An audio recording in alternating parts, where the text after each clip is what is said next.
The Jasbir Romana Show.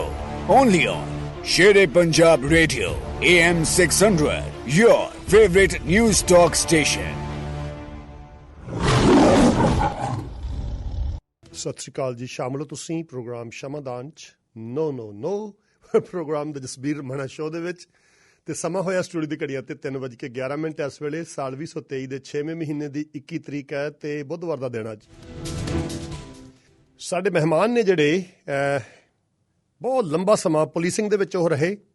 ਹੇਠਲੇ ਪੱਧਰ ਤੋਂ ਸ਼ੁਰੂਆਤ ਕੀਤੀ ਵੈਨਕੂਵਰ ਪੁਲਿਸ ਵਿਭਾਗ ਦੇ ਵਿੱਚ ਤੇ ਫਿਰ ਵੈਸਟ ਵੈਨਕੂਵਰ ਦੇ ਮੁਖੀ ਰਹੇ, MLA ਬਣੇ, ਮੰਤਰੀ ਬਣੇ ਅਤੇ ਉਹਨਾਂ ਨੇ ਕ੍ਰਿਮੀਨੋਲੋਜੀ ਨੂੰ ਪੜ੍ਹਾਇਆ ਵੀ ਹੈ। ਭਾਰਤੀ ਮੂਲ ਦੇ ਸਰਦਾਰ ਕਸ਼ਮੀਰ ਸਿੰਘ ਹੀਡ, ਖੈਸ਼ ਹੀਡ ਕਰਕੇ ਜਾਣੇ ਜਾਂਦੇ ਨੇ। ਪਹਿਲੇ ਪੁਲਿਸ ਮੁਖੀ ਸਨ ਭਾਰਤੀ ਮੂਲ ਦੇ ਅਤੇ ਅੱਜ ਕੱਲ੍ਹ ਉਹ ਰਿਚਮੰਡ ਦੇ ਵਿੱਚ ਕੌਂਸਲਰ ਨੇ। ਲੇਕਿਨ ਲਾਅ ਐਂਡ ਆਰਡਰ ਦੇ ਮੁੱਦਿਆਂ ਦੇ ਉੱਤੇ, ਪੁਲਿਸਿੰਗ ਦੇ ਮੁੱਦਿਆਂ ਦੇ ਉੱਤੇ ਬਹੁਤ ਖੁੱਲ੍ਹ ਕੇ ਬੋਲਦੇ ਆ। ਉਹਨਾਂ ਦਾ ਸੁਭਾਅ ਹੈ, ਬਹੁਤੀਆਂ ਲੁਕਵੀਆਂ ਗੱਲਾਂ ਨਹੀਂ ਕਰਦੇ। ਸਾਡੇ ਮਹਿਮਾਨ ਨੇ ਪ੍ਰੋਗਰਾਮ ਦੇ ਆਗਾਜ਼ ਵਿੱਚ ਕੁਝ ਹਾਲ ਹੀ ਵਿੱਚ ਵਾਪਰੀਆਂ ਘਟਨਾਵਾਂ ਦੇ ਮੁਤਲਕ ਪੁਲਿਸਿੰਗ ਦੀ ਜਿਹੜੀ ਗੱਲਬਾਤ ਚੱਲ ਰਹੀ ਹੈ ਉਹਦੇ ਬਾਰੇ ਗੱਲਬਾਤ ਕਰਦੇ ਆਪਾਂ ਖੈਸ਼ ਹੀਡ ਸਾਹਿਬ ਦੇ ਨਾਲ। ਹੈਲੋ ਮਿਸਟਰ ਹੀਡ, ਸਤਿ ਸ਼੍ਰੀ ਅਕਾਲ ਜੀ। Welcome to the programme. ਸਤਿ ਸ਼੍ਰੀ ਅਕਾਲ। Good afternoon, Dr. Romana. Whenever something bad happens, especially somebody famous dies, people start talking about the policing inefficiencies and what else could have been done, the way we police our areas and all that. And once again, I remember when Tara Singh Hair died. I remember when Ripudaman Singh Malik died, leaving aside all those huge big names of the gangsters and all that. So at this time, it's a Gurdwara president who died, and the investigation is still on. We don't know much about it. But overall, you said it somewhere, and we want to find out more about that it's not going to be very easy to find the real assassins who were behind the assassination. And that is correct. And you named a few of the incidents that, unfortunately, our community is tarnished with a negative brush on. There's also several more, not trying to delve into them too much, but the Air India tragedy, some of the other deaths that have taken place. One has to just go back in memory to what happened in that particular temple with the moderates and fundamentalists arguing back and forth, and as part of the problems there. So we've been troubled by this for many, many years, but I can tell you we have been resilient in doing what's right, and we'll continue to do what's right. Now, when these tragedies happen, we're always looking to blame someone else. And more importantly, we're always looking to say the problems originated outside of our country. And that may be true. However, there's so many theories that are going on right now. And whether it's you're going to criticize the security intelligence agencies that we have operating here in Canada, whether you're going to criticize the local law enforcement, it's going to happen. That we're not going to get away from. But what we have to understand is sometimes with our complicated structures that we have and the fact that people still are not comfortable communicating with law enforcement agencies, that many of the real people, and if I can call them killers that are behind some of these incidents that are taking place, go undetected and they get away with it. And my fear is, whether we're talking about Mr. Malik, where the people were caught relatively quickly, but they're just the shooters, my fear is with the information that went out this afternoon on Mr. Niger's death here regarding the two individuals running, yes, in all likelihood we will catch those people that were doing it, but will we ever get to the real people that were behind these heinous crimes? Do you think you can let us know, because you were a police chief once, that if the situation like you are mentioning is very complicated and chances of finding the real person is very, very remote, in those situations, the police force probably won't spend those kind of resources and money, and they'll rather take it a little bit easier, looking at the gravity of the situation, they'll kind of avoid spending that kind of money? Well, here, let me just explain it this way. They're not concerned about spending money because it's taxpayers' money. It's not their money, so they'll spend it. More complicated is the fact that most of these agencies are really not working collectively together. So, for example, CSIS may have some information, INSET may have some information, the community may have some information, local law enforcement may have some information, but they don't work together. As much as they try and tell you that they are sharing intelligence and all that, you and I know for a fact, over the last 4 decades, there's been a lack of information sharing within our enforcement agencies. We just have to go back to the MacDonald Commission 40 years ago, where, in fact, CSIS was created from that because of the lack of information sharing. Look what happened in the Air India, the calls for information sharing. Look what's happening here going forward, whether it's you're blaming the Chinese government for something or you're blaming some other government for something. There is still a lack of communication within our enforcement agencies, and that's the troubling aspect here. So I don't think they're concerned about spending money. I think what they're concerned about is protecting their own little fiefdom. And why does this happen? We see that happening in the movies, Hollywood movies and all that one force is not, they don't even talk properly to the other officer of the different force, right? So if it's a reality that you are telling me, why does that happen? Why they can't get together? Is it just about the, credit taking or it's personal arrogance of the officers? It's a bit of that. But more importantly, you have to look at who can fix this.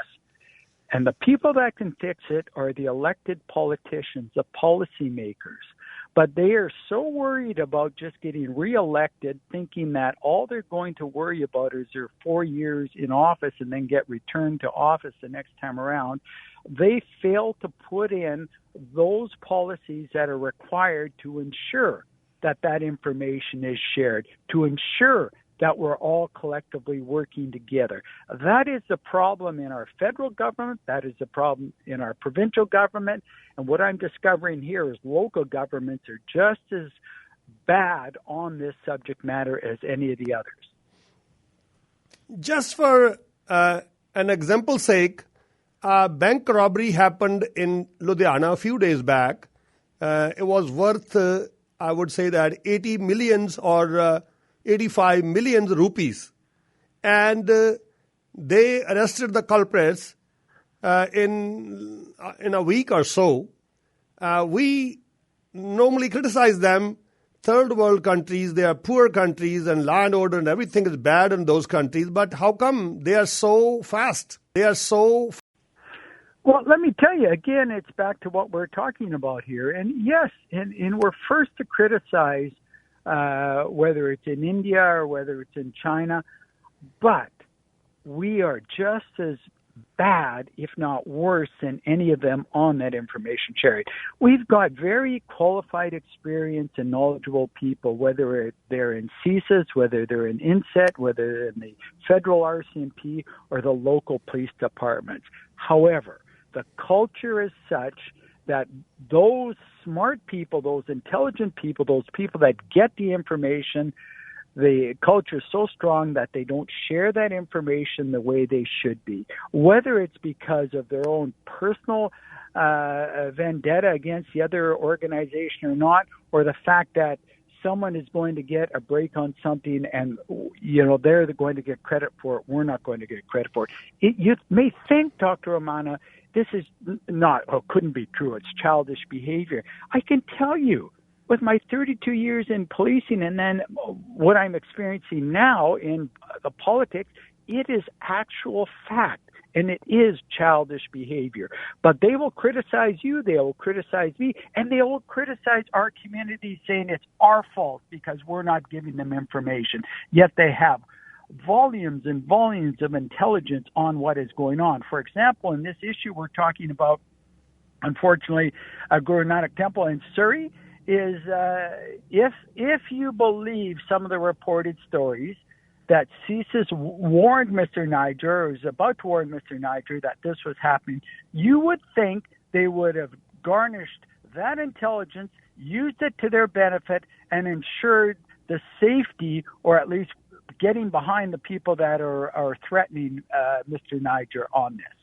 You would think that's how we operate. We need to stay away from pettiness. We need to stay away from politics. We need to do what's right. Law enforcement should always take the high road and do what they're there to do and sworn and protect the people, regardless of what your background is.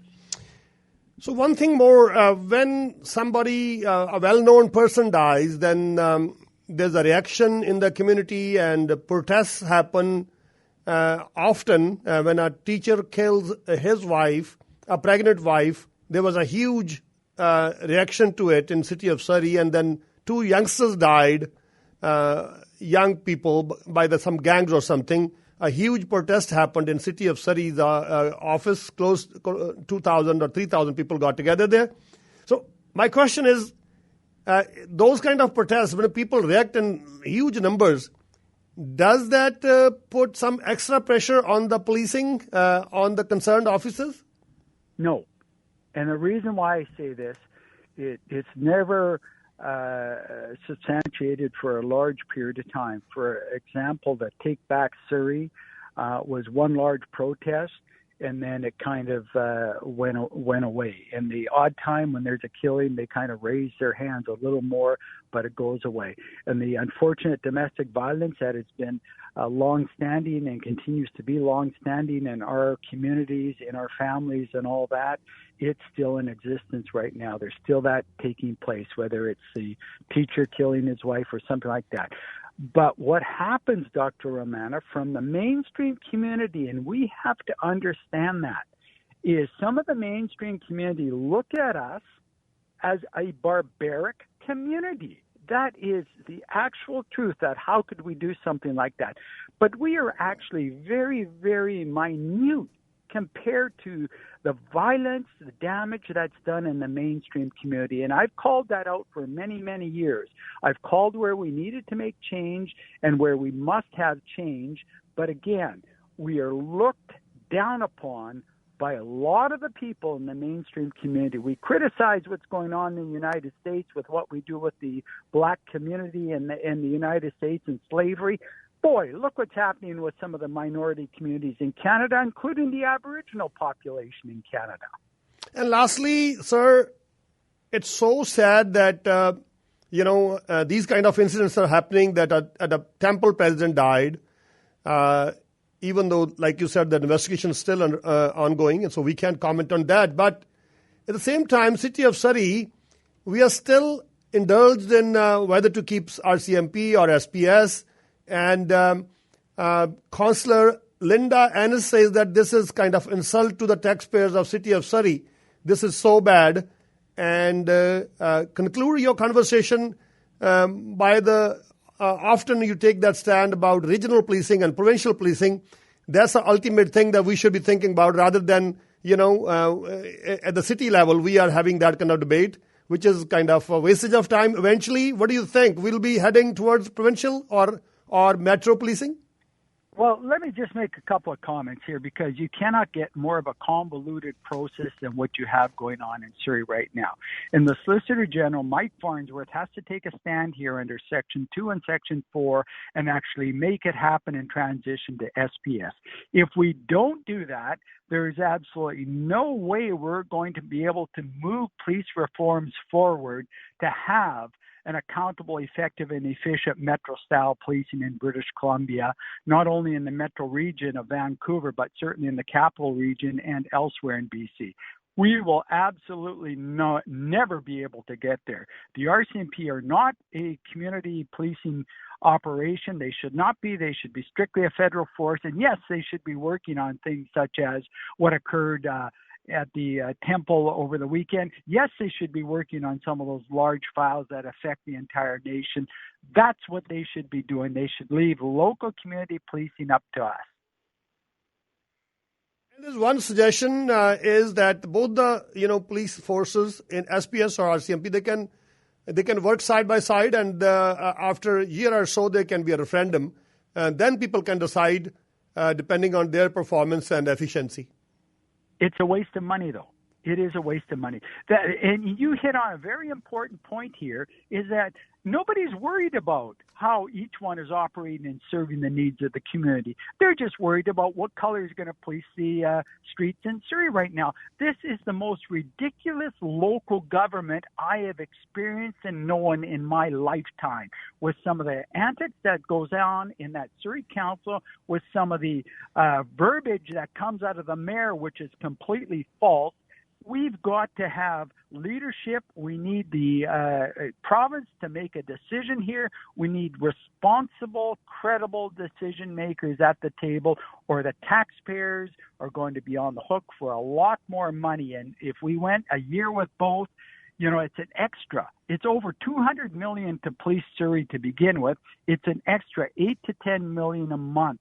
And again, it's the taxpayers of Surrey. I would not certainly want to be paying my taxes in Surrey. Thank God I'm paying my taxes in Richmond. Mr. Heed, thank you very much for your time, sir. Shukriya. Thank you. Kashid ਸਾਹਿਬ ਜਦੋਂ ਬੋਲਦੇ ਨੇ ਤੇ ਫਿਰ ਉਹ ਗੱਲਾਂ ਲਕੋਲ ਕੋ ਨਹੀਂ ਕਰਦੇ, ਖੁੱਲੀਆਂ ਕਰਦੇ ਨੇ। ਸੋਹਣੀਆਂ ਲੱਗੀਆਂ ਗੱਲਾਂ ਉਹਨਾਂ ਦੀਆਂ। ਕੋਈ ਇਸ ਮਾਮਲੇ 'ਚ ਅਗਰ ਆਪਾਂ ਖਬਰਾਂ ਤੋਂ ਬਾਅਦ ਵੀ ਗੱਲਬਾਤ ਕਰਨੀ ਹੋਈ ਤਾਂ ਕਰਾਂਗੇ। ਫਿਲਹਾਲ ਉਹਨੇ ਕਿਹਾ ਕਿ ਸਭ ਤੋਂ ਜਿਹੜੀ ਮਹੱਤਵਪੂਰਨ ਗੱਲ ਹੋਈ, ਅਕਸਰ ਕਹਿੰਦੇ ਨੇ ਕਿ ਆਪਸ ਵਿੱਚ ਸਿਰ ਜੋੜ ਕੇ ਨਹੀਂ ਬਹਿੰਦੀਆਂ ਇਹ ਪੁਲਿਸ ਫੋਰਸਿਸ, ਆਪਣਾ ਆਪਣਾ ਕੰਮ ਕਰਦੀਆਂ ਨੇ, ਜਿਹਦੇ ਕਰਕੇ ਇਹ ਬਹੁਤ ਸਾਰੀ ਮੁਸ਼ਕਿਲ ਖੜੀ ਹੋ ਜਾਂਦੀ ਹੈ। ਕਿਉਂ ਨਹੀਂ ਬੈਠਦੀਆਂ, ਰੱਬ ਜਾਣਦਾ ਹੈ। ਅਸੀਂ 24 ਘੰਟੇ ਤੈਨਾਤ ਹਾਂ ਤੁਹਾਡੇ ਲਈ, only on Shere Punjab radio AM 600।